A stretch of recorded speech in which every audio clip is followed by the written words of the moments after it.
alone, that I chose you from this world, and you do not belong to it.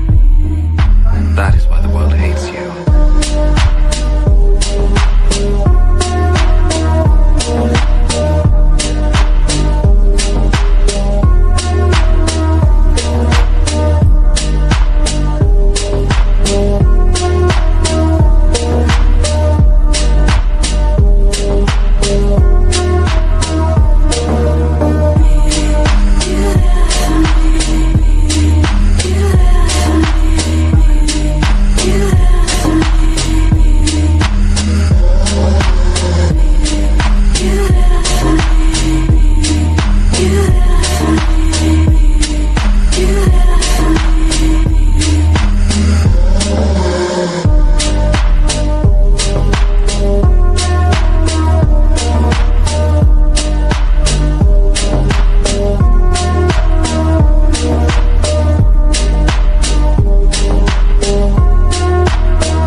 God so loved the world that he gave his only begotten Son, that whosoever believeth in him should not perish, but have everlasting life.